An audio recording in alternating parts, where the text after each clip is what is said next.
नमस्कार दोस्तों। और इस नए डीप डाइव में आप सबका स्वागत है। आज हम एक ऐसे रहस्य की गहराई में उतरने वाले हैं जो हिमालय की उन जमी हुई बर्फीली चोटियों के बीच न जाने कितनी सदियों से छिपा हुआ है। सीरियसली ये किसी डरावनी मूवी जैसा लगता है, लेकिन ये बिल्कुल सच है। हम बात कर रहे हैं रूपकुंड की, जिसे लोग स्केलेटन लेक यानी कंकालों की झील के नाम से भी जानते हैं। एक ऐसी शांत बर्फ से ढकी हुई जगह जिसने पिछले कई दशकों से एक बहुत ही बड़ा और थोड़ा डरावना रहस्य अपने अंदर छुपा रखा है। तो चलिए देखते हैं कि आखिर इस बर्फ की चादर के नीचे ऐसा क्या छिपा है जिसने सबके होश उड़ा दिए। तो इस पिघलती बर्फ के नीचे आखिर क्या है? जरा कल्पना कीजिए, आप हिमालय की ऊंचाइयों पर ट्रैक कर रहे हैं। चारों तरफ बिल्कुल शांति है, एक ऐसी शांति जहां आपको अपनी धड़कन भी सुनाई दे। और फिर आपको एक जमी हुई झील दिखती है।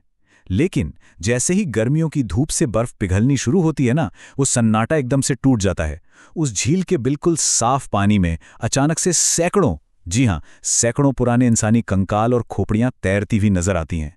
ये कोई सेट नहीं है, ये बिल्कुल असलियत है।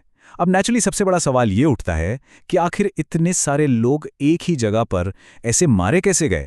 अब देखिए, जहां ऐसे रहस्यमयी दृश्य हों, वहां कहानियां तो बन ही जाती हैं, है ना? आसपास के गांव वालों के बीच दशकों से एक कहानी चली आ रही है। उनका पूरा विश्वास है कि ये किसी क्रोधित देवी के श्राप का नतीजा था। कहा जाता है कि कुछ घमंडी यात्रियों का एक झुंड इस पवित्र जगह पर आया।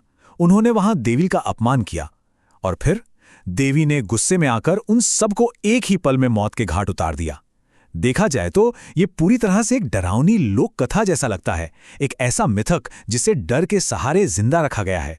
लेकिन यहां आता है एक बड़ा ट्विस्ट। भाग 1, विज्ञान ने इस मिथक को कैसे तोड़ा। एक लंबा समय बीत जाने के बाद जब आधुनिक रिसर्चर्स ने आकर इस जगह की वैज्ञानिक जांच शुरू की, तो श्राप की ये सारी कहानी पूरी तरह से पलट गई। चलिए देखते हैं कि आंकड़ों और साइंस ने आखिर क्या सच्चाई उजागर की। यहां हमारे सामने एक बहुत ही क्लियर कंपैरिजन आता है। एक तरफ है वो श्राप वाली अलौकिक कहानी और दूसरी तरफ वैज्ञानिक सच्चाई। रिसर्चर्स ने इन हड्डियों का प्रॉपर डीएनए टेस्ट और कार्बन डेटिंग की, और आपको पता है, आधुनिक विज्ञान बिल्कुल अलग ही हकीकत बताता है। उन्हें वहां किसी जादू टोना या देवी के श्राप का एक भी नमूना निशान नहीं मिला। तो भाई, अब पॉइंट ये है कि अगर कोई श्राप था ही नहीं, तो फिर अचानक इन सैकड़ों लोगों की जान किसने ली? मौत का असली कारण थी एक विनाशकारी ओलावृष्टि। जी हां, एंथ्रोपोलॉजिकल जांच ने उस पुराने मिथक को बिल्कुल गलत साबित कर दिया।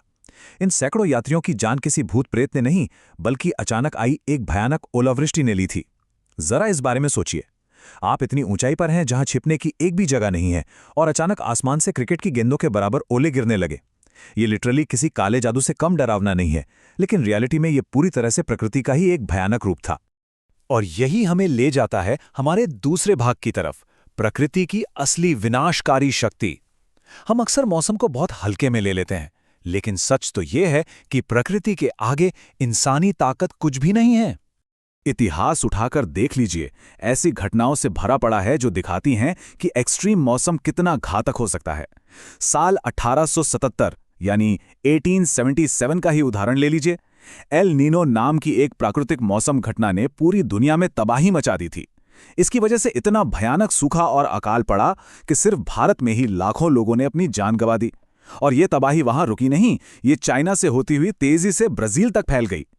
सोचिए, इन लाखों लोगों की जान लेने के लिए क्या किसी भूत या काले जादू की जरूरत थी? बिल्कुल नहीं। अचानक बदलता मौसम खुद एक इनविजिबल किलर यानी अदृश्य कातिल की तरह काम करता है। तो अब आधुनिक तकनीक और आंकड़े इन पुराने अंधविश्वासों से बेहतर क्यों हैं? हमारा सोर्स यहां एक बहुत ही सॉलिड पॉइंट रखता है। देखिए, अगर इस तेजी से बदलती दुनिया में आगे बढ़ना है, तो हम पुराने अंधविश्वास की कहानियों पर डिपेंड नहीं रह सकते। हमें आंकड़ों यानी डेटा और मॉडर्न टूल्स पर भरोसा करना ही होगा।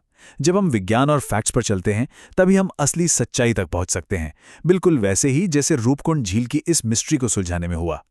इसी पॉइंट पर आगे बढ़ते हुए सोर्स मटेरियल एक और बड़ा दिलचस्प उदाहरण देता है कि कैसे आधुनिक तकनीक जिंदगी को आसान बना सकती है। जो लोग इन नए टूल्स को नहीं अपनाते, वो बस पीछे छूट जाते हैं।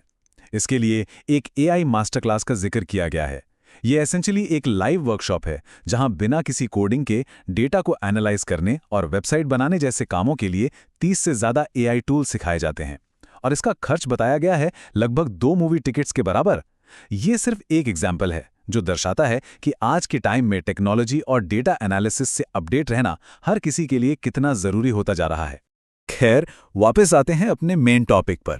भाग 3, भूतों का मनोविज्ञान। अब थोड़ा सोचिए, अगर विज्ञान ने यह साबित कर ही दिया है कि रूपकुंड सिर्फ एक खराब मौसम का शिकार हुआ था, तो लोग आज भी उसे श्रापित क्यों मानते हैं?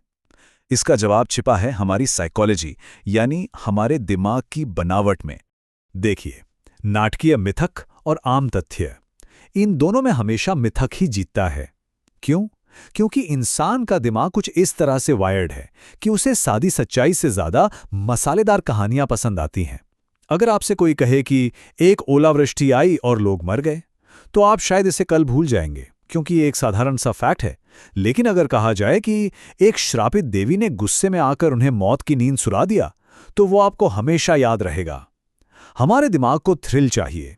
इस अनिश्चित दुनिया में जब हमें कोई खलनायक या श्राप मिल जाता है, तो हमें लगता है जैसे दुनिया थोड़ी ज्यादा समझ आने लगी है, एक ऑर्डर सा फील होने लगता है।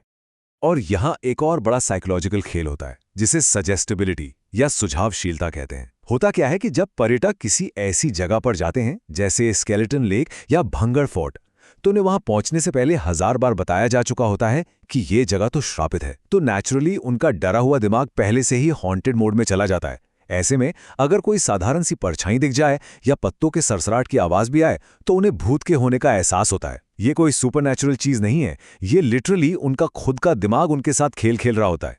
और इसी के साथ जुड़ी है एक और वैज्ञानिक कॉन्सेप्ट, पैरेडोलिया। ये बहुत आसानी से समझाता है कि ऐसी डरावनी जगहों पर लोगों को आखिर भूत क्यों दिखते हैं। देखिए, ह्यूमन एवोल्यूशन की वजह से हमारा दिमाग इस तरह से ट्रेन हो गया है कि वो किसी भी आड़ी तिरछी रैंडम आकृति में चेहरे ढूंढ लेता है, जैसे बादलों में शेप दिखना।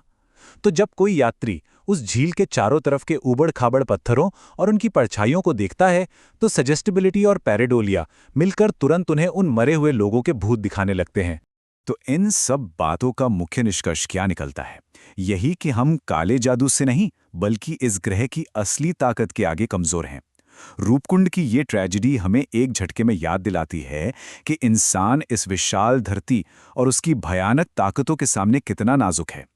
हमें किसी काले जादू या भूत प्रेतों से डरने की जरूरत नहीं है, बल्कि जरूरत है आसपास की उन प्राकृतिक ताकतों को समझने की जो सदियों से इस धरती पर अपना राज चला रही हैं। और अब इस विश्लेषण को समेटने के लिए महान वैज्ञानिक मैरी क्यूरी की एक बात यहां बिल्कुल परफेक्ट बैठती है। उन्होंने कहा था, जिंदगी में डरने जैसा कुछ नहीं है, सिर्फ समझने की जरूरत है। कितनी खूबसूरत बात है ना? ये स्टेटमेंट बहुत स्मार्टली दर्शाता है कि अनजान चीजों से डरने का कोई फायदा नहीं। जब हम विज्ञान और फैक्ट्स का इस्तेमाल करके इस दुनिया को समझने की कोशिश करते हैं, तो वो डर अपने आप गायब हो जाता है। तो दोस्तों, अंत में ये चर्चा हमारे सामने एक बहुत ही गहरा सवाल छोड़ जाती है। ऐसे कौन से और मिथक हैं जो बस एक सच्चाई बनने का इंतजार कर रहे हैं? सोचने वाली बात है कि ऐसी कितनी और डरावनी कहानियां या रहस्य इस दुनिया में हैं जिन्हें आज हम श्राप मानते हैं, लेकिन असल में वो सिर्फ ऐसे वैज्ञानिक तथ्य हैं जिन्हें हमने अब तक समझा नहीं है। आज का ये विश्लेषण सिर्फ हमें जानकारी नहीं देता, बल्कि हमारे सोचने के तरीके को भी चैलेंज करता है। इस एक्सप्लेनर में मेरे साथ जुड़ने के लिए बहुत बहुत शुक्रिया। ऐसे ही फैक्ट्स के जरिए अपनी दुनिया को समझते रहिए।